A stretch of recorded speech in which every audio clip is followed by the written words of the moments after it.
Frédéric Jean, le cancre pédagogue. Votre balado pédago.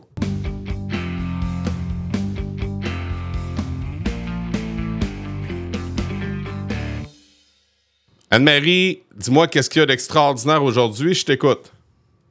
Aujourd'hui, ce qu'il y a d'extraordinaire, j'ai la chance d'avoir une semaine de vacances qui commence.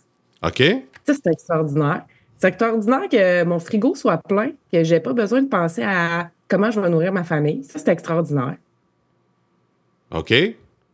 Ouais, c'est extraordinaire aussi d'être avec toi aujourd'hui puis d'enregistrer un podcast. OK. C'est extraordinaire d'être en santé. C'est extraordinaire d'avoir une famille que j'aime. Pour moi, les choses sont simples, mais sont extraordinaires. OK, je suis content d'entendre. Ça fait un moment que tu vis de cet extraordinaire? Que tu t'en rends compte puis tu le vis? Ouais. Ben, y a-tu un moment, pendant que tu en parles, y a-tu un moment charnière qui t'a fait réaliser parce que tu as parlé de santé? Y a-tu un moment qui te fait réaliser que la santé, c'est important? Parce que moi, pour ma part, c'était le cancer qui m'a rendu compte que, faudrait peut-être que je change un peu mes habitudes de vie puis que j'apprécie plus le moment présent. Toi, c'était quoi ton élément déclencheur, si je peux comprendre?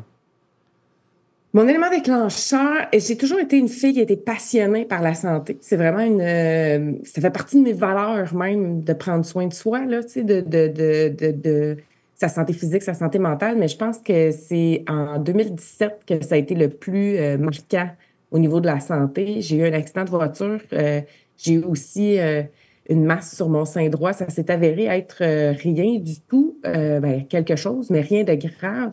Mais c'est là que ça a été de plus en plus présent. Puis moi, je fais des affirmations tous les matins, des reconnaissances. Puis ça a besoin d'être simple. Ça a juste besoin d'être simple, le bonheur, puis ce qui est extraordinaire. Fait que c'est un peu un mélange de tout ça. Dis-moi qui es-tu, puis dis-moi c'est quoi ton travail, pour que les gens puissent comprendre qu'est-ce qu'on fait ensemble, là. Qui es-tu? Moi, j'aime bien, quand les gens me demandent qui je suis, je suis Anne-Marie Roy. Je suis une fille super passionnée dans la vie par plein de choses, très curieuse. Je suis une maman, je suis une grande sportive, je suis une joueuse de deck.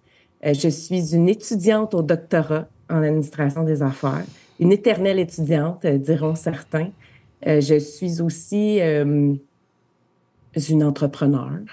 Donc, j'ai une business dans le coaching en gestion d'entreprise.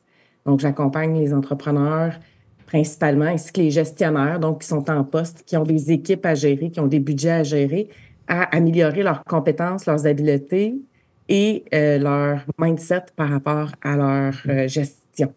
OK, mais tu sais, on s'est rencontrés au Salon de l'éveil. Ouais. Qui avait lieu, mon Dieu, c'était où, ça? C'était-tu à Boucherville? Oui, Boucherville. OK. Puis, notre rencontre, dans le fond, moi, ce qui m'a il a retenu l'attention, parce que mon bon ami Marco, avec qui j'ai eu... c'est lui qui m'a amené vers toi, puis il a dit « Hey, t'as un peu, faut t'aller rencontrer, je te vois une conférence, puis faut t'aller rencontrer. » Moi, ce qui a retenu mon attention, c'était par rapport à au cerveau. Oui, on dirait alors que t'as... on dit, c'est la raison pourquoi que j'étais curieux d'en savoir davantage puis de t'inviter à mon podcast, parce que moi, je crois beaucoup à la plasticité du cerveau. J'ai lu le livre de Deepak Chopra, là, oui, qui parle de ça. Définitivement. Puis ton histoire, parce que là, tu t'en as parlé rapide, mais je pense qu'on pourrait aller creuser davantage. Tu as eu un accident de voiture qui t'a donné des soucis, là. Peux-tu nous en parler de ton histoire?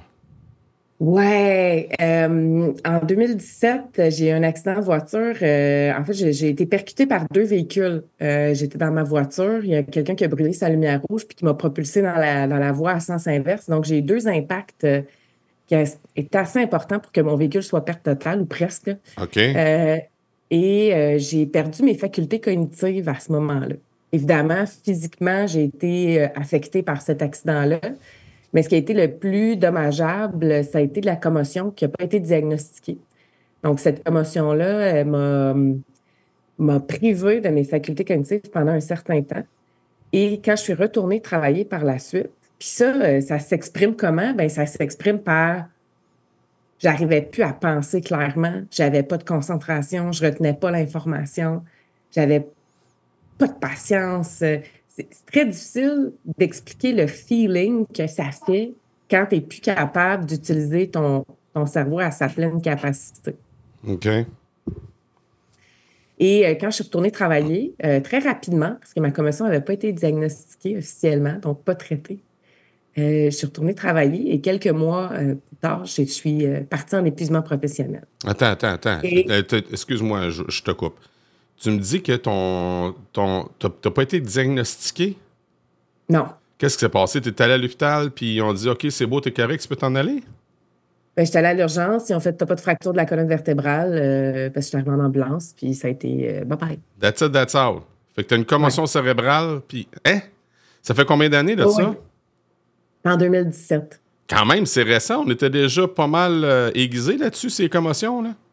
Oui. Puis ça a été, écoute, ça a passé là, sous le radar, là, puis j'avais tous les symptômes, là, et c'est mon ostéopathe qui m'a vraiment donné toutes les indications, puis qui m'a traité aussi. Là, j'avais de la physio, évidemment, suite à l'accident. Mais de mon plein gré, j'ai été ailleurs chercher d'autres professionnels pour m'aider encore plus. Puis je voyais qu'on était limité dans ce qu'on pouvait faire. Puis j'avais pas une expérience de la commotion cérébrale non plus. C'est pas quelque chose, quand tu le vis pas, tu t'assois pas pour lire les symptômes là-dessus. Là. Ouais. Et elle disait, ben écoute, si tu marches puis tu as mal au cœur, tu t'arrêtes. Et ça a été, et c'était ça littéralement. Là, puis ça a été tous les symptômes, un par-dessus l'autre. Là, je veux dire, il m'en manquait pas un. Concrètement, qu'est-ce que ça t'a donné comme souci, le fait d'avoir une commotion cérébrale? Parce que tu me parles d'un épuisement professionnel. Qu'est-ce qui se passait dans ton cerveau? En fait, mettons, je rentrais travailler. Quand je suis rentrée la première semaine, je vais m'en rappeler, pas tout le temps, je me rappelle encore très bien, revenir au bureau. Puis, ma VP est assise juste de l'autre côté du corridor dans son bureau. Nos bureaux sont face à face. Et elle me demande de venir à son bureau, puis elle me donne des indications. Depuis ton départ, Anne-Marie, ben, il y a 1, 2, 3, 4, 5, 6, 7, 8 dossiers que tu dois reprendre, qui les a repris. Puis elle me donne une couple d'indications pour qu'après, je puisse faire mes suivis avec les gens qui avaient repris mes dossiers. Puis tout le monde m'attendait de pied ferme pour me redonner mes dossiers, évidemment. Tu sais. Et quand je suis sortie de mon bureau, ça a pris 15 secondes de rentrer dans le mien, puis j'avais oublié tout ce qu'elle m'avait dit. C'est là que j'ai pogné un mur. Là. Oh shit. OK. J'avais complètement oublié, je me rappelais pas ce qu'elle venait de me dire. Oh mon Dieu. Non, pas du tout. Alors, je suis retournée dans son bureau avec un papier et un crayon. J'ai demandé de recommencer. Je me rappelle, là, je ne l'ai pas regardé. Je l'ai pas regardé. Je me suis dit, je ne veux pas voir sa réaction. Elle va capoter. Tu sais, elle va se dire, mon Dieu, elle est revenue. Puis après ça, ben, j'ai travaillé plus fort pour pas que ça paraisse. Pour pas que ça paraisse que j'avais pas de concentration, que j'oubliais les choses. Je me suis épuisée, brûlée parce que ben, j'avais pas traité ma tête. J'avais pas traité ma commo. Ben, tu avais une intelligence d'utiliser des stratégies compensatoires, mais tu comprenais pas, de ce que je comprends, c'est que tu comprenais pas ce que tu avais, fait que tu t'es mis, mettons, à essayer de trouver des moyens pour pallier, pour pas que... Mais tu savais qu'il y avait quelque chose qui allait pas. Tu savais pas comme... Tu pensais-tu que c'était normal? Je pensais pas que c'était normal, mais en même temps, je suis une fille qui avance. Puis là, je me suis dit, OK, ça va prendre le temps que ça va prendre, puis faut que personne ne se rende compte que je suis moins efficace qu'avant. Tu sais, la performance dans le temps, c'était quelque chose qui était très important pour moi. Fait que j'ai redoublé d'efforts jusqu'à ce qu'à un moment donné, puis même quand je suis partie en épuisement professionnel, là, je suis pas partie avec le sourire, puis donnez-moi un billet, là, c'est pas ça. Là, on me l'a quasiment poussé dans la gorge, puis on m'a poussé en dehors. Là, je voulais pas partir. Mais il fallait. OK. Tu étais voir un médecin pour voir que tu te rendais compte qu'il y avait quoi qui allait pas, puis ils t'ont dit OK, bye-bye. Ah. Mes collègues étaient comme inquiets pour moi. Là. Je me rappelle, j'ai un de mes collègues, là, Louis-Antoine, là, il est venu à mon bureau, puis il était comme à Marie, il dit ça va pas, là. Je m'inquiète pour toi.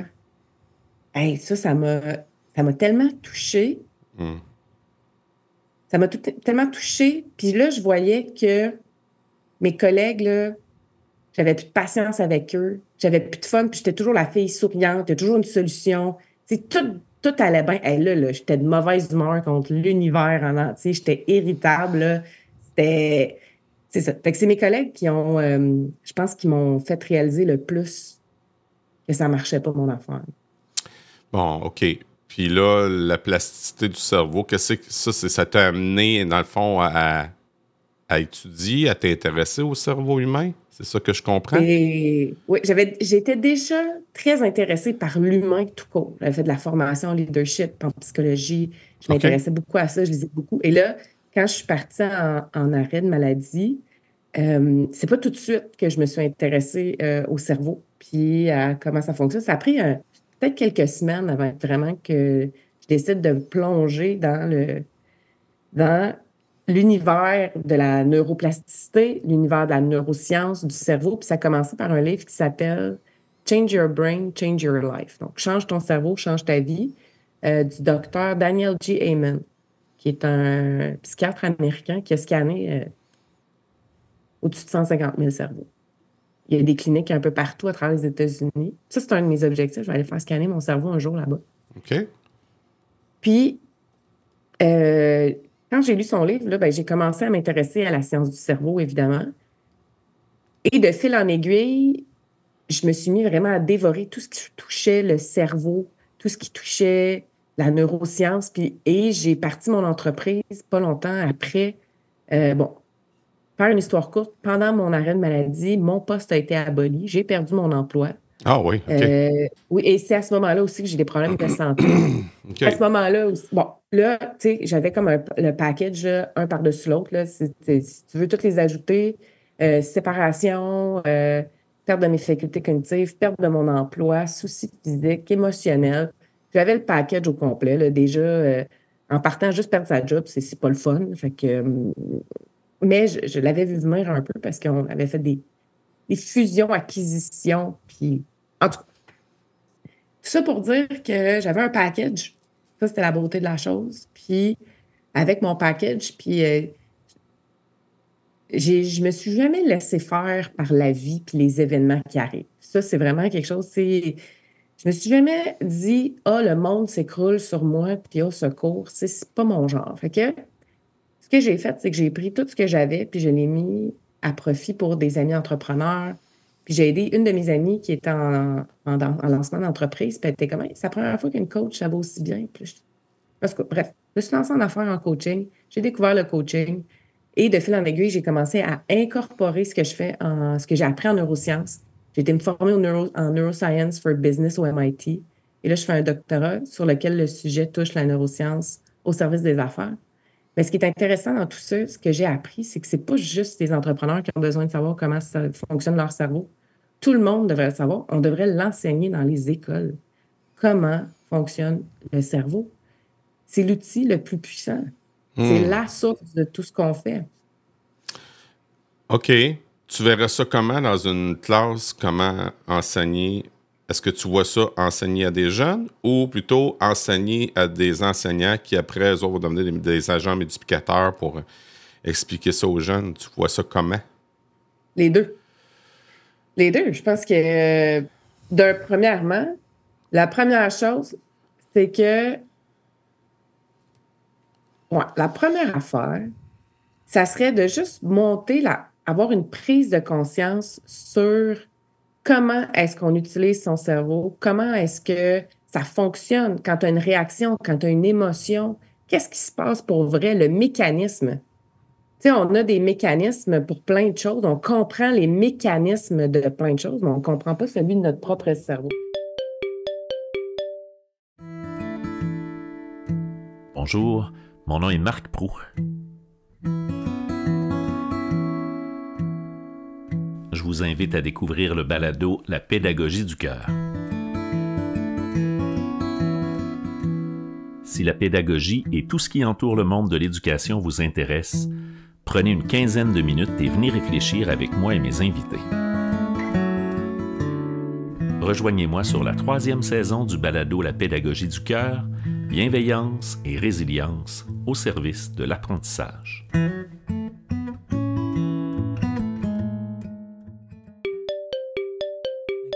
Votre balado pédago. Fait qu'on comprend pas les mécanismes de son propre cerveau. Ouais. Ce que tu es en train de me dire, c'est que ça va paraître bien naïf que je vais dire, OK? Ça veut dire que les profs, dans le fond, le fait qu'ils ne comprennent pas le cerveau, ça donne quoi, mettons? Qu'est-ce que ça peut porter? Bien, toutes les bases de l'apprentissage, par exemple, OK? Puis, tu sais, la neuroscience, là, c'est pas révolutionnaire, mais on vient prouver puis expliquer des concepts. Puis oui, il y a eu des moments révolutionnaires quand on a appris que le cerveau n'était pas figé dans le temps. Puis même à l'âge adulte, on avait la possibilité de créer des nouvelles neurones, on avait la possibilité de renforcer, d'avoir des nouvelles connexions synaptiques, on avait la possibilité de le changer. Mais pour des enseignants, est-ce que ça va faciliter leur vie? C'est incroyable ce que la neuroscience apporte comme découverte puis comme concept qui sont faciles à intégrer dans une classe, par exemple, pour enrichir l'environnement dans lequel les enfants vont apprendre. Donc, c'est l'enrichissement environnemental qui est un concept qu'on apprend beaucoup en écologie ou plus en biologie. Mais comment est-ce qu'on peut enrichir le cerveau des enfants ou de n'importe qui afin qu'après ça, les apprentissages qu'on va y déposer soient mieux reçus, puis qu'ils soient mieux intégrés, puis plus rapidement? Okay. Donc, par exemple, l'hydratation. Okay. S'hydrater, dès qu'on commence à avoir soif, on est déjà déshydraté, mais on perd de la mémoire. Si on est déshydraté, on va perdre notre capacité à accéder à notre mémoire. Okay. Donc, de là, l'importance d'avoir des enfants hydratés. OK. Premièrement. Mais là, il y a de l'instruction puis il y a de l'éducation. Il y a des choses que les parents doivent aussi savoir. Mais là, si on pense à ce qu'on peut faire dans une école, c'est donner l'accès à l'eau facilement. Par exemple. Ça va. Ça va. Donc, ça, c'est une des choses. Il y a l'alimentation aussi. Pas n'importe quel type d'alimentation. On l'apprend beaucoup, c'est déjà intégré dans les cours et ainsi de suite. Par exemple, avant un examen, s'assurer que tous les enfants ont mangé. Pas de la crap, évidemment, mais ça, c'est un autre combat, là. On n'entrera pas là-dedans. Il y a les façons aussi, le sommeil. Donc, est-ce qu'un prof a l'influence sur le sommeil? Pas nécessairement. Mais bon, c'est important de savoir que le sommeil est le facteur le plus important pour les apprentissages. Il y a aussi, par exemple, le journaling, l'art de tenir un journal. Donc, les reconnaissances, les affirmations, le positif. Donc, si on demande aux élèves à tous les matins d'écrire des affirmations positives, des reconnaissances, des gratitudes, de faire une affirmation, de travailler la confiance aussi à travers tout ça, et le fait d'utiliser la pleine conscience de « OK, comment je me sens aujourd'hui, par exemple, de l'écrire », déjà, on vient de réduire les hormones qui peuvent être, par exemple, liées au stress. En 5 minutes, on peut désamorcer, augmenter le niveau de concentration, diminuer la charge négative des émotions, puis avoir des cerveaux qui sont prêts à l'apprentissage. Ensuite... Attends un peu, je t'arrête. OK, là, c'est parce que j'ai une dissonance cognitive, là. Là, ce que tu es en train de me dire, là, c'est que le matin, j'inviterais, mettons, mes jeunes à venir et dire « Hey, parce que moi, je suis en anglais, OK? » Là, je leur demande de me dire comment ils se sentent ou... Parce que tu as dit deux choses. Qu'ils se sentent ou de se donner des pensées positives. Les deux. En fait, la problématique avec le cerveau, c'est qu'on est 80% plus négatif que positif. Donc, la première chose, c'est prendre conscience comment ils se sentent. How do you feel this morning? Pas obligé de le dire à tout le monde. Si tu es à 10 sur 10, tu es stressé. Si tu es à 10 sur 10, tu vas pas bien. OK? Est-ce qu'il y a quelque chose que tu peux faire pour te ramener? Est-ce qu'il y a quelque chose que quelqu'un d'autre peut faire pour t'aider? Sinon, ça, c'est sûr que dans une classe, on ne va pas commencer à aller aux 30 000 élèves. Parce que là, vous êtes rendu à chaque année, il y en a un de plus. Là, fait que, moi, j'ai 26 élèves. Fait que les 26 élèves, si tu as le temps d'avoir la discussion puis que je suis stressée avec quelque chose par rapport à mon examen, est-ce qu'un père peut faire quelque chose? Comment est-ce qu'on peut t'aider? Si vous avez la possibilité de le faire, tant mieux. Sinon, seulement pour l'élève, de lui prendre conscience de comment il se sent. Parce qu'ils sont complètement déconnectés souvent de leurs émotions puis de leurs sentiments. Donc, c'est de prendre le temps de le faire. Et ça a un impact majeur sur le cerveau à cause des hormones qui sont liées on sécrète toujours des hormones. Toute pensée a une émotion. Donc, on a positif ou négatif. C'est pour ça que le détecteur de mensonges fonctionne. Fait que... Ouais. Ça a beaucoup de sens ce que tu dis, mais en même temps, je suis inquiet. Okay? Puis je te le partage. Oui. Oui. Parce qu'en faisant ça, on peut ouvrir une boîte de Pandore. Là. On peut se rendre compte que... Mais c'est correct, là, ça fait partie du travail. Si on arrive à avoir plus de communication, plus de connexion. Mais ça va. Ça, je peux vivre avec. Mais as dit quelque chose qui vient particulièrement me rejoindre quand tu as dit qu'il y a des jeunes qui ne sont pas connectés aux émotions et tu as tout à fait raison. Puis on dirait que c'est... Je sais pas si c'est dans... Je suis pas un scientifique, je suis pas un éminent scientifique, j'ai pas fait de recherche là-dessus, mais de ce que je vois dans mon quotidien, est-ce que c'est par rapport aux écrans? On dirait que les jeunes, ils n'arrivent pas... Tu sais, j'ai un pack de compassion dans ma classe, OK? Où on travaille justement ça, les émotions, reconnaître les émotions des autres, mais il y en a pour qui ils sont pas capables. Mm-hmm. Je peux faire quoi comme prof pour aider Anne-Marie? Mais ça, c'est une question à 1 million. Oui, hein? C'est une question à 1 million. C'est quoi votre rôle, premièrement? La définition du rôle d'un enseignant, c'est qu'elle s'élargit constamment. Mais à un moment donné, c'est que si vous n'avez pas le soutien, le système de soutien qui vient autour, puis qu'il n'y a pas un changement drastique dans le milieu de l'éducation, ça va être difficile d'encaisser tout ce qu'on demande. C'est comme me demander, je fais du coaching d'affaires, c'est comme si on me demandait de commencer à faire la comptabilité d'une business, puis après ça, de commencer à faire, m'assurer que les opérations, d'aller me mettre les mains dedans. C'est pas ça que je fais. Sauf que je suis dans une position où je suis capable de dire non. Puis je suis capable de ne pas le faire. Sauf que si on rajoute toujours à la charge des enseignants de faire tout ce qu'il y a autour, ça devient difficile sans système, sans outils, sans support, sans une force enseignante aussi qui est en santé. Hein? Je veux dire, elle est pas en santé, la force enseignante non plus. Elle peut très bien aussi gagner à découvrir la neuroscience puis à travailler son cerveau, mais reste que le système autour doit aussi s'adapter. Donc, si on avait, par exemple, des intervenants, par exemple, on prend des éducateurs spécialisés qui en ont aussi beaucoup sur les épaules, là. Ouais. Mais je vais donner un exemple. Là. Ouais. Je donne un exemple. Je répète, je donne un exemple. OK? Le matin, les éducateurs spécialisés ont 15 minutes avec un groupe de jeunes, comme un stand-up meeting. Parfait, tu fais le comment, toi, 1 sur 10, stress, c'est-tu à la maison, c'est-tu à l'école? Parfait, à l'école, est-ce qu'on peut t'aider? Puis est-ce que si c'est à la maison, OK, on n'en rajoutera peut-être pas aujourd'hui. Oui. 15 minutes, permis, merci, bonsoir. Les élèves s'en vont en classe, puis il y a un système de communication. C'est un exemple, c'est utopique probablement, mais c'est quelque chose qui viendrait changer la donne complètement. Oui. Oui, c'est pas utopique. J'ai des histoires en tête là, que j'ai vécues cet automne. Je t'explique un peu le scénario qu'on vit dans nos écoles présentement, OK? Ce qu'on vit en ce moment, c'est de l'hypervigilance. Puis, tu sais, l'hypervigilance, là, on le vit avec... ce que je remarque en type d'hypervigilance, là, j'ai l'hypervigilance de la part des élèves, j'ai de l'hypervigilance de la part des profs et des éducateurs, et j'ai de l'hypervigilance des parents. C'est un beau melting pot. Et pourquoi que ça m'intéresse de te parler de ça, Anne-Marie, de te recevoir pour que tu puisses nous parler de cerveau, c'est qu'un cerveau hyper vigilant n'est pas un cerveau qui apprend. Non. Ben non, parce que l'hypervigilance, c'est quoi? Est-ce que c'est un niveau de stress élevé? C'est un niveau de...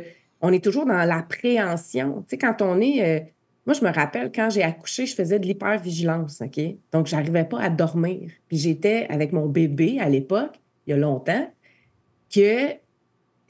Et c'est pas sain, c'est pas bon pour le cerveau parce que tu es en constante activité puis tu sécrètes toujours des hormones du stress parce que l'hypervigilance, c'est l'appréhension de quelque chose. C'est du cortisol, dans le fond. C'est du carbure au cortisol. Ouais. Puis le cortisol, ce qui arrive, c'est que, tu sais, dans notre cerveau, on a une galaxie dans notre cerveau. On a plus de connexions synaptiques qu'il y a probablement d'étoiles dans une galaxie. C'est merveilleux. On a une galaxie dans notre tête. Mais la problématique, bon, les connexions entre les neurones se font avec des milliers de petits bras. Puis après ça, ils se touchent jamais, mais c'est le courant électrique qui passe entre les deux. Mais c'est parce que s'ils se touchaient, ça serait le fun. S'ils étaient connectés ensemble, bien, c'est parfait parce qu'on ne pourrait pas les déconnecter. Là, la problématique, c'est que c'est le courant qui passe entre les deux. Puis là, quand il y a du cortisol qui arrive, ça bloque. C'est un bloqueur. Littéralement. Ben oui, c'est un bloqueur. OK, bon, ouais, OK. C'est un bloqueur. Fait que ce qui arrive, le cortisol, c'est ça. C'est des neurones aveugles qui ne savent plus où se connecter puis qui ne savent plus où donner de la tête. Tu sais, l'expression « voir noir », c'est que tu es dans le noir quand tu n'as pas accès à tes neurones, tu n'as pas accès à la richesse de ton cerveau, tu n'as pas accès à tes connexions synaptiques, tu n'as pas accès quand il y a des neurotransmetteurs, là, du cortisol, tu as un élément chimique qui vient bloquer les transmissions. Donc, c'est aussi simple que l'exemple, tu oublies ton NIP quand tu vas pour payer. Ben voyons, ça fait combien d'années j'ai ce NIP-là? Tu l'as, là. On a l'équivalent de 5000 iPhones en termes de mémoire. Mais y accéder, c'est très difficile à cause de tout ce qu'on vit. Je vais te donner un autre exemple, là, puis je vais te partir sur quelque chose, puis là, je sais que tu as de quoi à dire. Non, je t'écoute. Je suis très attentif. Mon hamster tourne. Vas-y, continue. Oui, et des classes encombrées avec des posters partout sur les murs, ça n'aide pas les élèves. Non. Ça n'aide pas les élèves pour quelle raison? Parce que nos sens sont obligés d'absorber toute l'information qu'ils voient, qu'ils entendent, qu'ils expérimentent. On expérimente le monde par nos sens. Et notre système nerveux, en neurosciences, c'est le cerveau, oui, et le système nerveux. On expérimente le monde par nos sens. Donc, l'information est envoyée à notre cerveau. Il est obligé d'emmagasiner et de classer l'information. Donc, si je rentre dans une classe, puis je suis assise pour écouter et pour apprendre, et qu'il y a énormément, il y a des décorations, il y a des posters, il y a des tableaux, il y a toutes sortes d'affaires, puis c'est très visuellement chargé, eh bien, évidemment qu'on est obligé d'emmagasiner l'information qui est autour de nous puis la classer en ordre de priorité. Sauf que là, c'est le prof, ce qu'il est en train de dire, c'est plus important que ce qu'il y a sur les murs.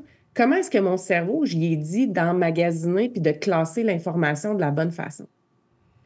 Et c'est ça la beauté d'écrire, c'est le journaling, c'est ça la beauté de la pleine conscience, de prendre conscience de ce qui se passe maintenant en ce moment, du moment présent, c'est d'être capable de dire à son cerveau, je veux que tu retiennes cette information-là quand tu travailles pour moi inconsciemment. Parce que la plus grosse partie de la job du cerveau, elle se fait quand tu y penses pas. Répète ça. La plus grosse partie du cerveau, sa job, lui, il fonctionne non-stop. Il fonctionne inconsciemment tout le temps. Et la plus grosse partie de la job se fait inconsciemment, pas consciemment. Est-ce qu'on parle du sommeil dans ce temps-là? C'est-tu un exemple? Le sommeil est essentiel parce qu'il va, chaque cycle du sommeil, pas juste dormir suffisamment parce que chaque cycle du sommeil a une fonction sur les différents systèmes du cerveau. Il va avoir pour nettoyer, faciliter, apprendre. Il y a des structures pour l'apprentissage, donc il est important, pour la mémoire. Et de plus en plus, là, les études vont de plus en plus, tout ce qui est lié à la démence, à l'Alzheimer, parce que pendant le sommeil, on a un cycle où ce qu'on appelle les cellules gliales. J'ai de la misère avec celle-là en anglais, en français. Là. Voilà, vas-y, prends ton temps. Qui vont être éliminées pendant le sommeil pour, justement, faciliter la santé du cerveau. Donc, chaque cycle du sommeil a une importance, a une structure, un système à nettoyer, à optimiser. Ouais, c'est ça. Et ça c'est très pertinent ce que tu nous racontes. Merci. OK, moi, ce que j'ai en arrière-pensée, c'est tous mes collègues. Pas tout le monde. OK? J'ai beaucoup de collègues, justement, qui sont en hypervigilance, puis ils sont pas optimales là, pour enseigner. Là. Mais non. Mais tu sais, dans la société, les gens sont pas optimaux. On n'est tous pas optimaux. On gagnerait tous à prendre le temps d'utiliser la pleine conscience, entre autres, la métacognition, ou de prendre 15-20 minutes, 2-3 fois par semaine, pour se faire une auto-réflexion. Game changer. Le docteur Mario Beauregard, qui est un neuroscientifique, qui est l'équivalent, c'est notre Joe Dispenza du Québec. Là. Les deux sont des collègues, pour ceux qui connaissent Joe Dispenza. Là. C'est 2-3 fois par semaine, 20 minutes. En l'espace de quelques semaines, il y a des changements qui s'opèrent. Donc, hypervigilance pourrait réduire, par exemple, pour tes collègues qui sont très hypervigilants, de prendre le pas de recul, de s'installer, de faire un exercice soit de visualisation, de méditation, d'écrire, à prendre conscience, va réduire leur état d'hypervigilance. Ça peut se faire en l'espace d'1 mois. Ça peut être assez rapide. Là. OK. Un directeur d'école, je pense à mes directions, OK? Parce que là, nos directions d'école, moi, je te le jure, Anne-Marie, je ne ferai pas leur job. J'ai déjà tenté l'expérience, OK, une année, puis c'était une année de réalisation que jamais je ferais ça de ma vie, OK? J'ai un profond respect pour ce travail-là, pour plein de raisons, OK? Mais la raison de s'assurer, parce que la direction, c'est ça aussi, là, c'est de s'assurer aussi que son équipe de travail est le plus optimale possible, OK? Ce que tu viens de donner comme idée, là, est-ce que tu crois qu'une direction d'école devrait être encouragée à écrire ça? Demander aux enseignants d'écrire ou juste pour tâter le pouls? Oui, je ferais des ateliers. Je ferais définitivement donner des outils pour les directions d'école pour outiller leur staff, pour que leur staff vive l'expérience. Ils vont faire « Hey, si je faisais ça dans ma classe, moi, une fois par cycle ou 2 fois par cycle, et l'affaire avec la neuroplasticité ou la façon de changer notre cerveau, de réduire le stress, d'augmenter nos performances, de changer d'une tâche à l'autre plus rapidement, c'est que les exercices sont simples. Ça a l'air banal, vraiment, mais c'est quand on les fait. C'est ça la difficulté, c'est de le faire. Oui, d'être accompagné, d'être guidé, mais c'est simple. Et c'est pas, la solution n'est pas dans les 40 000 alarmes que tu vas te mettre dans ton téléphone. La solution n'est pas dans le Concerta. La solution n'est pas... Puis là, je dis pas qu'il n'y a pas des cas pour ça. Non. Mais la solution, elle est entre nos 2 oreilles. Sauf que l'humain, là, tu sais, je veux dire, c'est pas une excuse, mais on est un peu mal fait comme humain, puis on est paresseux. Donc, c'est beaucoup plus facile de chercher la solution à l'extérieur puis de trouver la formule magique, la pilule magique, au lieu de faire le travail nous-mêmes, parce qu'on est déjà tellement surchargé. Je suis d'accord. Sauf que c'est ça, la solution. La solution, c'est de prendre soin de son cerveau et d'apprendre comment il fonctionne. Donc, par exemple, que le centre des émotions, le système limbique, bien, il est au milieu du cerveau. Fait que c'est sûr que quand il y a une information qui rentre par le système nerveux, comme pas le choix de passer par là. Ouais. Avant que ce soit... Donc, tu sais, il y a plein de petites choses comme ça quand on apprend comment ça fonctionne. Fait, OK. Ah, mon Dieu. Je t'écoute puis j'ai des émotions, OK? Parce qu'en même temps, on apprend sur soi hein, quand on partage des affaires de même. Là. Puis moi, je suis en train de découvrir, parce que moi, je consulte un psychologue à peu près l'ordre d'une fois par mois, là, OK? Juste pour me remettre un peu dans l'optimal, si tu veux, réfléchir, partager avec elle. C'est 1 heure de partage, dans le fond, où j'explique ce qui s'est passé dans le mois, puis elle me revient sur mes vieilles craintes ou mes vieux bobos, voir si ça fait relever quelque chose ou si c'est en train de guérir. Fait que c'est super bénéfique, OK? Ben, vraiment, c'est de la pleine conscience, hein? Ça, c'est cet exercice-là que tout le monde devrait faire régulièrement. OK. Ben, je l'ai fait parce que ça marchait plus pantoute, là. Mais où est-ce que... Voyons, on sait que je voulais m'en aller avec ça. Ah oui, j'ai remarqué, parce que, tu sais, moi, je me suis fait traiter par un ostéopathe, là. On jase, OK? On jase entre nous autres. Ouais. Puis les autres nous écoutent, mais c'est pas grave. Si ça parle à du monde, ce que je partage, ça va être super. La psychologue m'a dit quoi de... Hein, mon Dieu, mind-blowing, OK? Je me suis assis avec elle, puis elle me parlait, parce que je vivais l'hypervigilance à un moment donné dans cette école-là. Là. Puis, elle m'a dit, oui...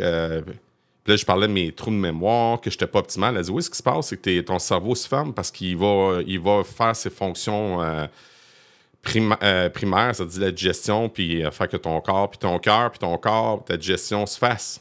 Mais elle dit, tout, dans le fond, tout le travail de drainage lymphatique qui se fait, qui devrait se faire, les vidanges qui devraient se faire, bien, ça se fait pas. Et là, mon ostéopathe me dit, attention, elle me traite, puis là, elle me dit, oh, tes intestins enflés. Quoi? Oh oui, tes intestins enflés, Fred. Là, il faut que tu changes ton alimentation. Elle, c'était sa réponse. Elle dit, arrête le lait. Moi, je suis un amoureux de fromage et de produits laitiers. Tu me regardes la shape, tu comprends tout de suite.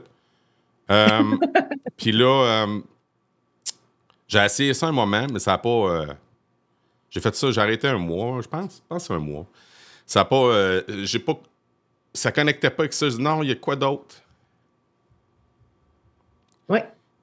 Puis j'ai eu 3 épisodes intenses d'hypervigilance dans ma vie, dans ma job d'enseignant, OK? Puis ça a eu une durée, je te dirais, 4, 5, 6 ans. Si on met tout là, sur mes 20 ans de carrière, j'ai eu 6 ans d'hypervigilance. Des moments où à tous les matins, je me réveille et je dis comment va se passer ma journée. La différence, c'est qu'aujourd'hui, après 20 ans, je commence à connaître plus mon corps. Fait que là, je viens de réaliser, c'est tout récent, là, OK? Je viens de réaliser que l'hypervigilance, dans le fond, provoque chez nous une inflammation de mes intestins. Et si je ne m'aide pas là-dessus, je vais m'amasser avec des problèmes sérieux de santé. Là. OK? Définitivement. Je suis au courant de ça. OK? Je prends les moyens pour régler ça. J'ai même fait de l'automédication pour pouvoir me calmer. OK? Ça n'a pas été... c'est vraiment pas une bonne idée. Vraiment pas une bonne idée. Tu proposes quoi? En fait, c'est magnifique ce que tu viens de dire, là, parce que tu sais que dans dans le passé, dans l'histoire, on a séparé la tête du corps. On a étudié la psychologie, puis on a étudié la biologie. Maintenant, c'est beaucoup plus rassemblé, tu sais. Si c'est ta psychologue là, ou ton psychologue qui te parle du fait que ton corps ne fait pas ce qu'il doit faire, bien, c'est la preuve qu'on a commencé à intégrer les deux concepts ensemble. Mais avant, ça ne se faisait pas. Et le système nerveux, le corps et la tête, c'est une autoroute à 2 voies. Donc, si le cerveau ne va pas bien, le corps risque fortement de ne pas aller bien. Il y a des gens qui vont se rendre compte qu'ils sont stressés parce que le corps leur envoie des signaux bien avant de le rationaliser.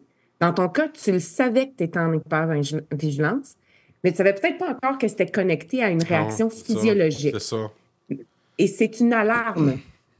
C'est une alarme.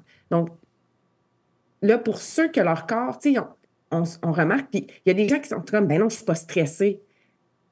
Ben, pas encore assez. Tu pas encore assez arrêté au fait que. Et c'est très souvent, 90%, ben, je dis un chiffre, là. C'est moi qui interprète ça, là, mais dans 90% des cas, puis j'aimerais bien discuter là-dessus, les problèmes physiologiques sont liés à un problème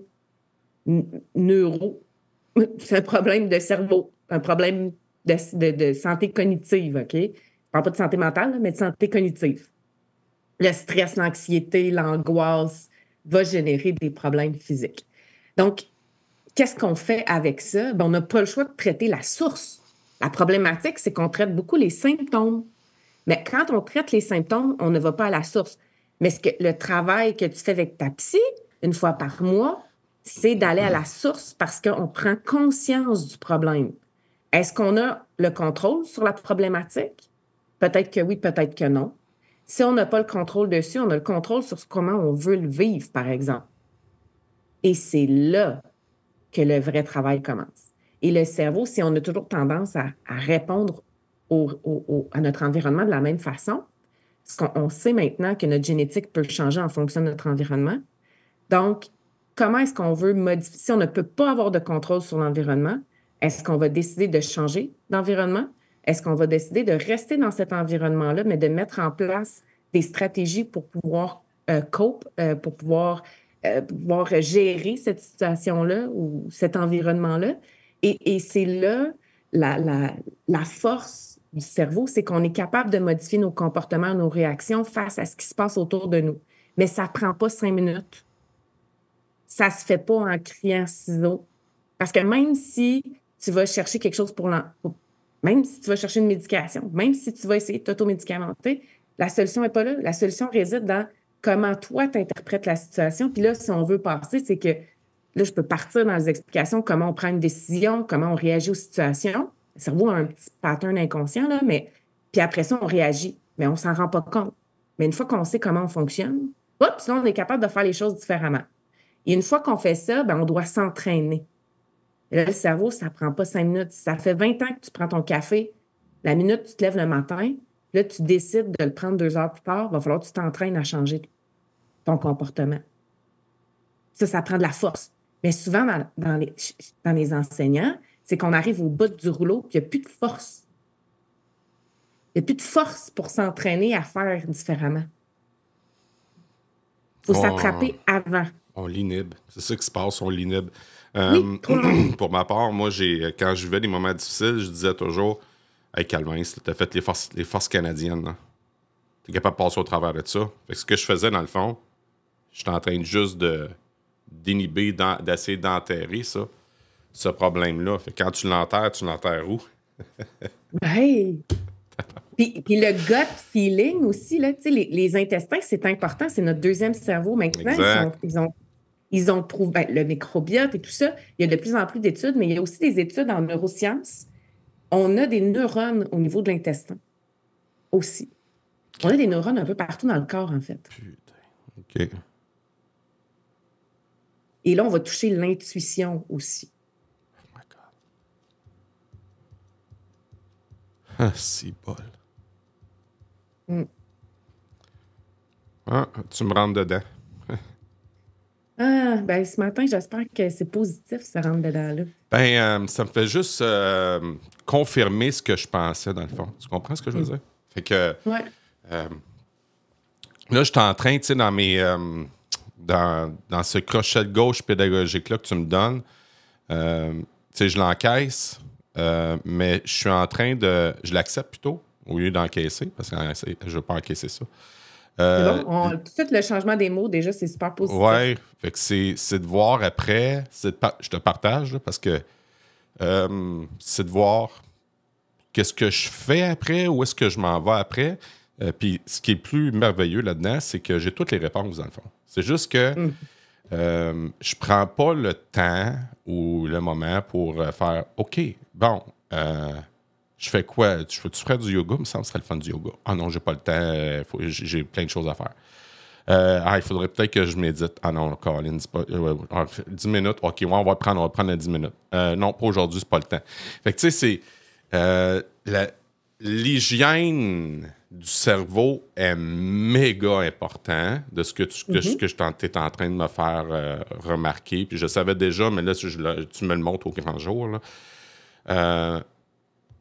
À quand une Anne-Marie qui va rentrer dans des écoles pour parler de ce sujet-là?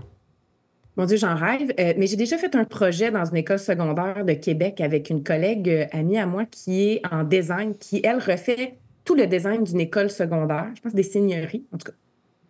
Elle refait au complet tout le design des murs, des corridors au complet, l'école au complet. Et elle m'a intégrée dans le projet pour venir parler un peu des classes. Fait que je suis rentrée une fois dans une école. Fait que, et pour mettre des mots, MOTS sur les murs qui vont résonner avec les élèves. Très peu de mots, mais pour ceux qui sont là, qui vont aider.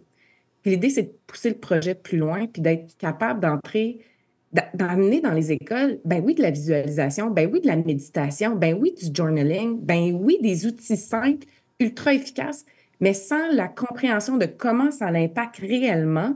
Fait que même si je disais à tous les profs du Québec, là, commencez à tenir un journal avec vos élèves. Hey, excuse-moi, Anne-Marie, là, mais...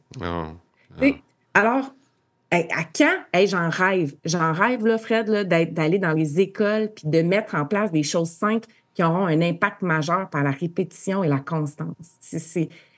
Et pour moi, l'éducation est ma valeur probablement dans le top. Et j'ai enseigné dans ma vie, j'ai enseigné et j'ai vu que j'ai vu les dommages que le système peut faire actuellement sans mettre en place des choses simples, sans avoir de filet de sécurité.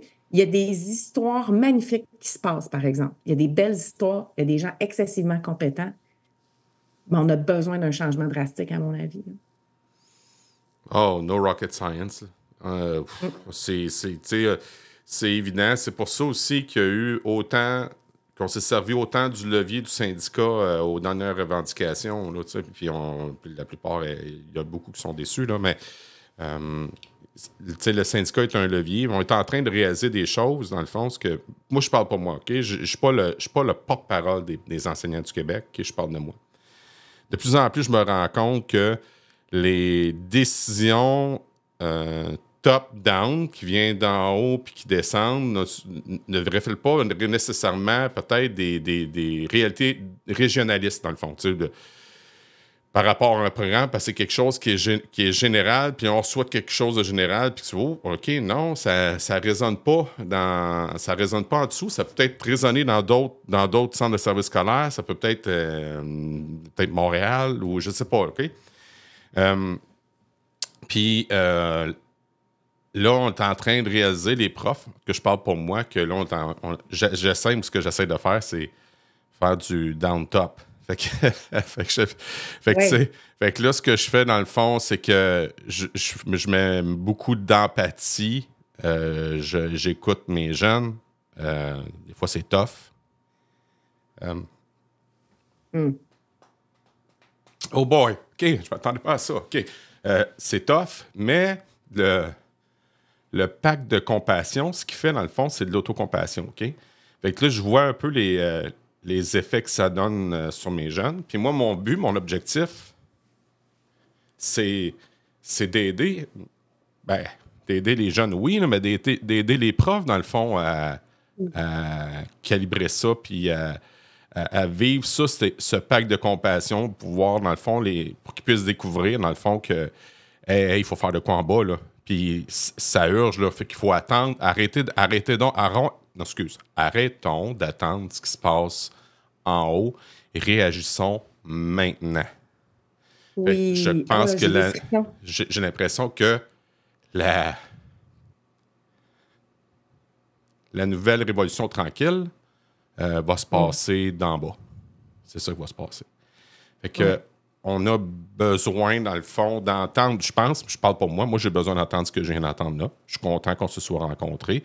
Je suis convaincu que d'autres personnes vont écouter ça, vont entendre ça, vont réaliser bien des affaires. Mais là, ce qui est inquiétant, c'est que maintenant, pas inquiétant, c'est qu'on se dit maintenant qu'on sait ça, on fait quoi, là?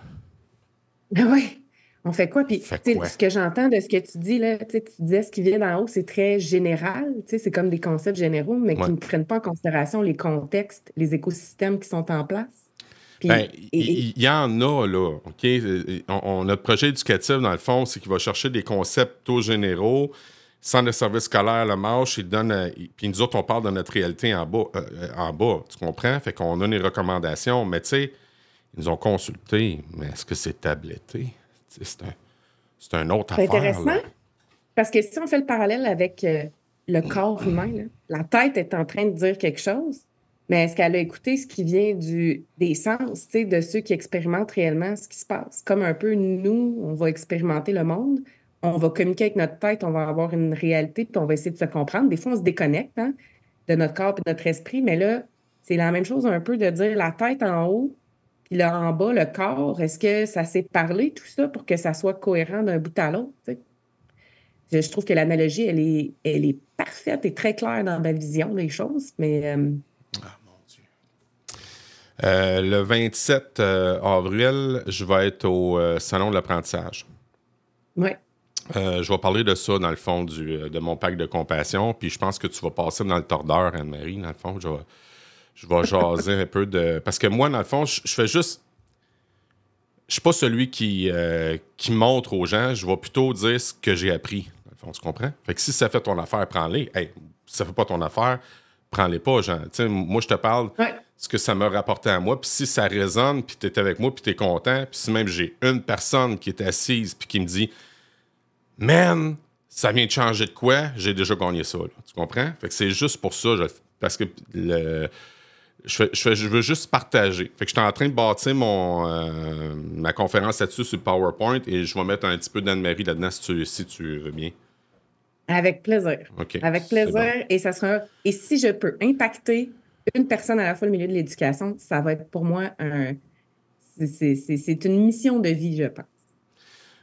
On a avantage, dans le fond, à toutes ces connaissances-là. C'est pour ça que je te parle de ça, parce qu'on a avantage, dans le fond, à brasser tout ce... Parce que c'est pas un melting pot, dans le fond. C'est comme une pièce du puzzle, dans le fond. La manière que je vois ça. Fait que, tu sais, j'ai eu des beaux crochets de gauche avec un prof d'éducation physique qui s'appelle Jérôme, qui m'a fait réaliser des choses là, essentielles dans ma pratique, que je vais parler dans la conférence, puis je vais assurément le nommer. Fait que, tu sais, c'est ça que je veux faire, dans le fond, nommer des choses. Fait que s'il y en a qui m'écoutent là, pour le 27, qui veulent comprendre un peu ma tête, ce qui se passe dans ma tête, là, ben, vous viendrez, puis tiens, tu viendras faire ton tour, voir que ça a l'air, ça a l'air d'apprentissage, parce que peut-être tu aurais de quoi... Il y a peut-être de quoi pour toi, tu as peut-être une place là. Peut-être juste en tant que visiteur, venir faire un tour, voir, là, il y en a, mais l'année prochaine, tu pourrais facilement être une exposante. Là. Avec grand plaisir. Puis j'ai hâte au jour où les directeurs d'école vont se considérer comme des gestionnaires d'entreprise aussi, puis que je vais pouvoir en accompagner et les aider dans ce qu'ils vivent au quotidien aussi. Oh boy! Tu vas avoir du travail. Je sais. Je te dis pas parce que les profs veulent, c'est pas les directions veulent pas, c'est pas ça pantoute. C'est la culture d'école, la culture qui est difficile pour les entrepreneurs, les édupreneurs d'entrée. Là. C'est une des choses qu'on... Je fais partie de l'association EdTech. Là, c'est plein d'entrepreneurs du milieu de l'éducation. Là, c'est une association. Là. Et... Je connais la directrice générale, je pense, maintenant. Julie Pigeon? Oui, Julie. Ah oui, je la connais très bien. OK. Mais tu sais, ils disent, entrer là-dedans, là, c'est tough, tu sais. Mais, tu sais, le fait d'aller peut-être dans des salons comme ça, sans l'apprentissage, je ne peux pas nécessairement le nommer, là, je ne veux pas juste en faire la promotion, c'est pas ça mon but, là, mais c'est d'aller dans des événements comme ça, ben ce que ça fait, dans le fond, c'est que ça va ouvrir tranquillement, mais je te dis, là, c'est un vrai paquet de boat, là. Ça tourne, mais lentement. Mais il y a quand même... pour le vivre, pour le voir, là, parce que j'étais avec la gang de Créativité Québec, là, mon ami Federico Puebla là, qui est là-dedans, puis qui dit que le passage, lui aussi il témoigne, le passage dans les CSS, c'est tough, mais il y a beaucoup plus d'ouverture dans les écoles privées. C'est pas hallucinant, c'est surprenant de voir leur envie d'innover dans les écoles privées. À tort ou à raison, il y en a qui n'aiment pas les écoles privées. Moi, il y a des choses que je suis d'accord, puis il y a des choses que je trouve un peu plates. Là, je pense, mettons, aux méthodes de financement, puis tout ça, là, quand on regarde un peu la poutine, mais je dois reconnaître que ces profs-là, là, je parle de la FEP, la Fédération, c'est du monde qui sont véritablement en mouvement. C'est hallucinant. Fait que si je peux te proposer une porte d'entrée, dans le fond, c'est d'aller voir avec peut-être la FEP, jaser avec la gang de Créativité Québec. Tu vas te rendre compte que, oh boy, OK, il y a un chemin là. Il y a un beau chemin. Ouais. Oui, puis tu sais, je l'expérimente. Mon fils va au privé, donc je vois que la gestion, elle est complètement différente. Puis ça a été un choix difficile aussi de faire. Moi, j'ai fait un parcours public, j'ai enseigné au public, mais mon choix s'est tourné vers les écoles privées pour le secondaire dans ma famille. Et ce choix-là a été basé sur un système qui ne s'adapte plus aux besoins des jeunes. Les profs font des pieds et des mains dans le public pour s'adapter souvent, puis aider. Et tu sais, puis moi, ce que j'ai vécu au public avec mon garçon, il y a eu 2 profs toute l'année en 6 ans. C'est hot, hein? C'est hot, hein? Il y a eu seulement 2 années où son prof est resté toute l'année. C'est hot. T'es dans quel coin, toi? T'es à Laval. Ouais, c'est... Oh! Mais tu sais, en même temps, tu vois le dessin, tu comprends le dessin, puis tu sais, c'est pas parce que les CSS sont pas ouverts à ça, pas pantoute. Ah! Pas du tout. Hey, tu vas jaser avec des directions d'école, tu parles de ça, puis ils sont là, oui. Tout le monde sont dans le oui, mais... Colin, c'est lourd tourner ça. Il va falloir...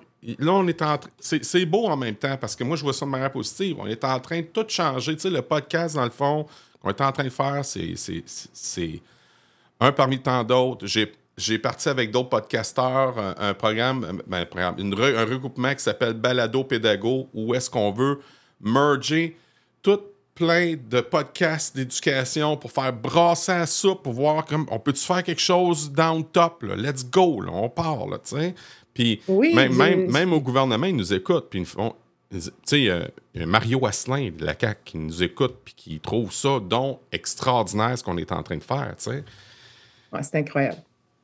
En tout cas, hey, on est rendu... On pourrait parler longtemps, je sais, Anne-Marie, là, mais là, ça fait déjà pas loin de 55 minutes qu'on discute ensemble, OK? Ouais. On est rendu dans ma dernière portion de balado, où je pitch mes questions à rafale.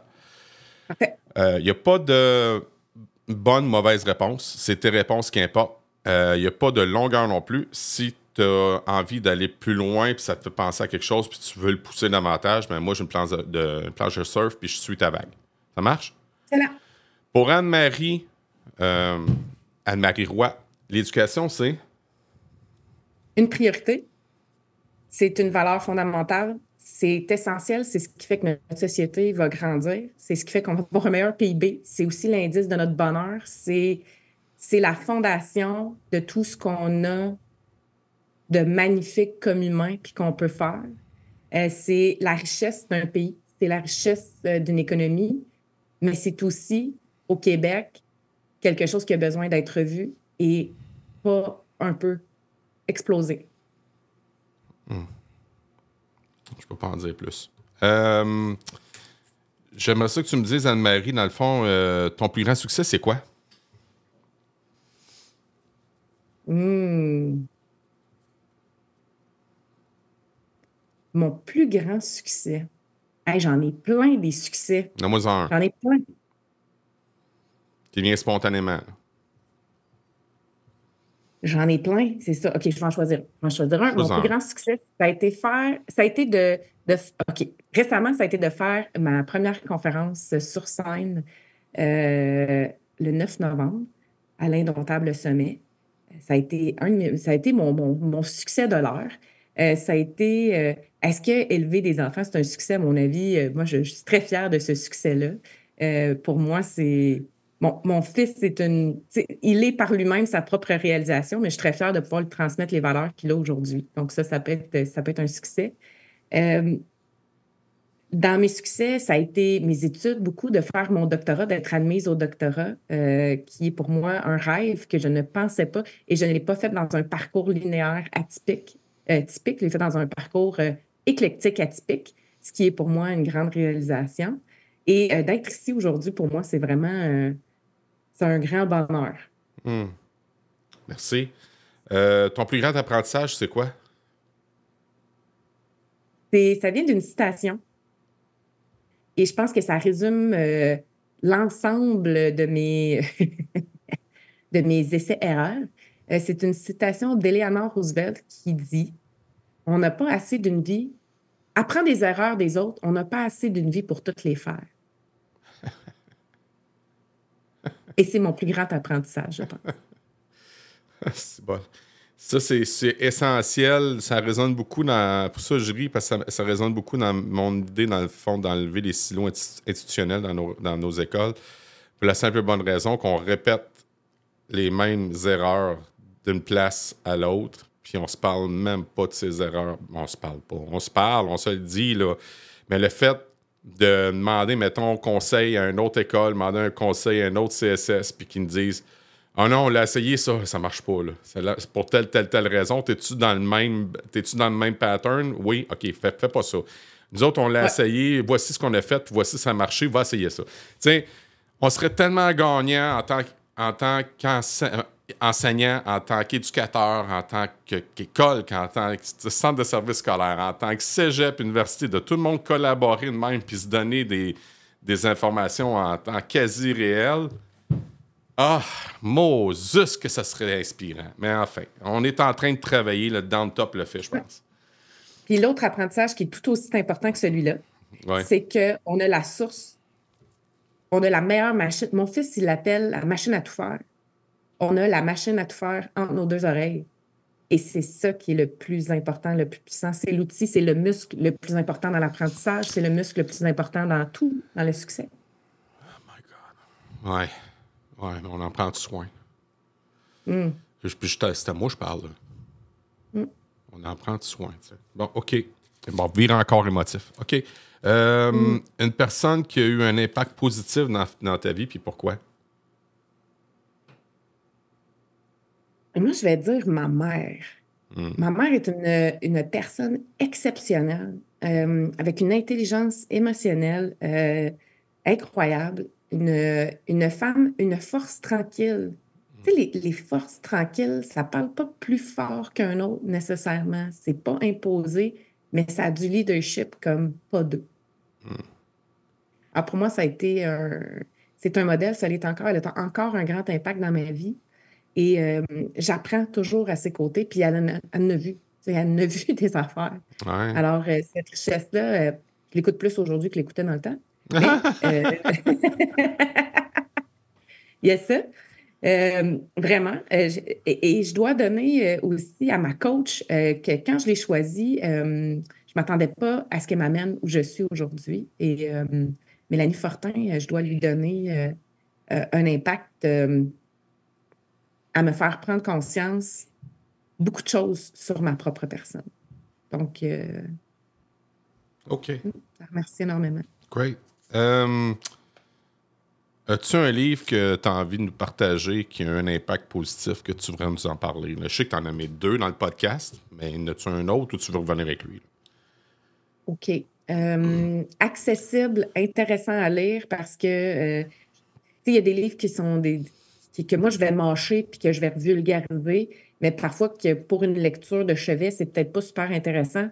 Il y a le livre de Jay Shetty qui s'appelle Think Like a Monk, Penser comme un moine, qui est très intéressant. OK. Ça parle de quoi? Dans le fond, c'est un ex-moine. Donc, il a été, c'est un jeune qui a eu quand même une adolescence, une période jeune adulte aussi, plutôt rock'n'roll. C'était pas super linéaire. Il a décidé de s'enrôler chez les moines. Et il a défroqué après plusieurs années. Et il raconte son expérience, ses apprentissages.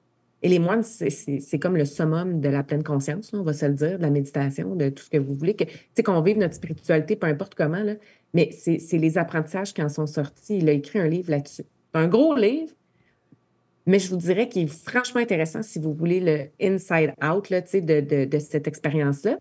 Là, il y a aussi, j'ai une amie qui a écrit un livre. Il fait des podcasts, tabarouette, lui? Je viens de voir ça, là. Oui, je oui, regarde oui. ça sur mes Oui, il écrans. fait des podcasts. Et il y en a un avec Daniel J. Amen que j'ai nommé en début d'entrevue aussi. Ah, je vais aller écouter ça, merci. Puis, Je l'ai écouté genre 3 fois, ce podcast-là, même 4 fois. il y a plusieurs... lui, Jay, il en fait beaucoup de podcasts? Oui, il en fait beaucoup. OK, je vais aller voir ça. Puis l'autre, est-ce que je t'ai coupé? Veux-tu continuer, s'il te plaît, le deuxième livre? Tu me parlais? Pas de problème. Le deuxième, c'est mon amie Karen Larocque. Karen Larocque a écrit le livre « Quand le corps sonne l'alarme ». Pour faire référence à ce qu'on jasait tantôt, je pense que ça serait approprié. Karen est une ex-psychologue. Pour vrai? OK. Oui, est une ex-psychologue. Et elle a la compagnie, elle a une entreprise qui s'appelle Simplement Humain. Et sa mission est vraiment d'apporter beaucoup plus de légèreté et de bonheur aux gens autour. C'est incroyable ce qu'elle fait. C'est vraiment une personne à découvrir. Et son livre est sorti il n'y a pas très longtemps et c'était un best-seller avant de rentrer dans les librairies. Donc, très concret, avec des exercices pratiques, je le suggère à tout le monde. Je vais te dire quelque chose. Je déteste lire. C'est pour ça que je dis toujours c'est quoi ton livre, parce que tu sais pourquoi je pose cette question-là? C'est que j'essaye de m'accrocher à la lecture. Un prof qui n'aime pas lire. Puis je vais t'expliquer pourquoi j'aime pas lire. Pas parce que je lis en tant que prof, là, OK? Je te parle de lecture de loisirs. Je vais t'expliquer pourquoi. Puis je l'ai découvert en faisant des podcasts. Je lis quoi? J'accroche sur quelque chose, je continue à lire, je suis plus là. J'ai passé 3 pages, je me rappelle même plus de ce que j'ai lu. Puis c'est parce que ça m'a inspiré. J'ai accroché sur un mot, puis je suis parti, là. Tu comprends? Oui. J'ai bien de la misère à lire, juste pour ça. Puis j'ai découvert quoi? J'ai découvert que l'audio, là, m'aidait beaucoup. Bien, c'est vraiment intéressant parce que j'ai le même... On partage ça ensemble. Fait que quand j'accroche quelque chose, je mets un post-it, j'écris à côté Puis si avec ça, je suis correcte, je continue à lire. Parce que là, j'ai mon idée, je veux faire du chemin là-dessus. OK. Alors, mes livres ont des post-it. Tu vois, on nous enseigne au doctorat que surligner, c'est pas une bonne méthode. C'est d'écrire dans les marges. Ouais, c'est nouveau. Là. Tu sais, j'avais jamais appris ça. Moi, j'avais toujours appris qu'il fallait surligner. Ah ouais, je surligne, moi. Au doctorat, non, tu perds ton idée quand tu surlignes. Prends l'idée qui est là, ce qui est important, rephrase-la dans tes mots, puis écris-la dans la marge. Ben, tabarouette. Et continue. Et là, j'ai fait, hey, je vais avoir 39 ans, c'est la première fois que j'entends ça. Les 47, moi, vois-tu? Fait que... Puis là, je me disais, et maintenant, c'est comme ça que je fonctionne. OK, c'est bon. J'ai un autre crochet de gauche. OK, on continue. Et ça vient des universités américaines. Tu sais, j'étudie... tu sais, des fois, quand on dit d'aller voir ailleurs aussi ce qui se fait, là, moi, j'aime beaucoup ça, étudier à l'extérieur du Québec. J'adore tu sais, j'ai étudié au Québec aussi, là, mais d'aller chercher ailleurs aussi. Hey, je suis tellement étourdi par tes informations que je suis obligé de fouiller dans mes notes pour me rappeler mes questions à refaire. Ça m'est jamais arrivé. Fait que ta matière préférée, c'était quoi, Anne-Marie, quand tu étais à l'école? Primaire, secondaire, genre? Art plastique, art dramatique au secondaire, puis éducation physique, puis chimie. OK. C'est intéressant. Quand tu étais à l'école, est-ce qu'on t'a déjà considéré, ou tu t'es déjà considéré comme un élève cancre, c'est-à-dire une élève paresseuse, une mauvaise élève, ou encore une aigle, ça veut dire une personne brillante et intelligente? Ah, je sais pas, mais je parlais beaucoup. Je faisais bien des jokes. Je parlais beaucoup. Alors, j'étais plus identifiée comme une élève pas problématique, mais le social était plus important que le reste, bien souvent. Puis voyez-vous, je fais un doctorat. Hein? Fait qu'inquiétez-vous pas si vos enfants aiment le social. Pour moi, c'était ce qui me faisait, me lever le matin puis aller à l'école. Je vais toujours me rappeler, quand j'étais en chimie, en secondaire 5, ma prof, elle est venue me voir et elle m'a dit, Anne-Marie, Brigitte, elle m'a dit, écoute, si tu ne passes pas le premier examen, je pense pas que la concentration science, c'est pour toi. T'sais. Puis, avant mon premier examen, elle m'a fait flatter son petit Bouddha qu'elle avait. Elle m'a fait frotter son petit Bouddha. Puis, écoute, j'ai eu 80 dans mon premier examen. Et je suis revenue, après avoir fini le secondaire, à raconter mon histoire à ses élèves après. Pour dire, elle, j'étais sur le bord de la mettre dehors. Ça a été mon élève la plus engagée toutes ces années. En physique, puis là, écoutez bien ça. Ma prof de chimie est devenue vraiment, là, c'est un modèle, puis je pouvais expliquer des affaires avec le tableau périodique, puis je passais par un autre chemin. Elle était comme, je comprends pas ce qui s'est passé entre la fille qui est arrivée au début puis la fille qui est aujourd'hui en avant de moi, l'élève. Puis en physique, j'ai pas fait ma physique de secondaire 5. J'avais 56 % dans mes examens. Mon prof m'a mis dehors. Ben, j'ai découvert par mon ami Marco, dans le fond, on travaille souvent ensemble, puis il fait parler des concepts. Puis je te dis, il faut que tu sois absolument en contact avec lui. C'est un brillant, il est de la douance, lui, Marco. Quand tu commences à comprendre, Marco, écoute, il m'apporte des affaires, c'est débile. Il m'a parlé de l'enthousiasme. Fait que elle a réussi, cette prof-là, a réussi à aller chercher chez toi cet enthousiasme-là. Puis moi, on a partagé ensemble, on a bâti ensemble le thermomètre des apprentissages. Puis le thermomètre, dans le fond, plus le degré monte, dans le fond, le degré, c'est l'enthousiasme, mais plus l'apprentissage va être durable, dans le fond. Je te dis ça, je vais en parler le 27 avril, là. Mais je te lance ça de même. Je te partagerai notre travail mutuel là-dessus, dans le fond, nos idées qu'on a pitchées ensemble, puis on a fait « Oh, wow, on vient de trouver quelque chose, c'est peut-être quelque chose qui existe déjà. » Je m'en fous, mais moi, j'ai trouvé de quoi, tu comprends? Fait que, oui, puis c'est rare qu'on réinvente la roue, c'est comment on l'applique, puis si on réussit à l'appliquer, puis l'impact que ça a. Exact. Le reste. Exact. Le reste, c'est pas important. Là. Ouais. Non. Bon, ben, Anne-Marie, c'est ce qui met un terme à notre date pédagogique, si on peut appeler ça de même. Fait que, écœurant. Je te remercie beaucoup pour ton temps. Ça me fait plaisir.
Votre balado pédago.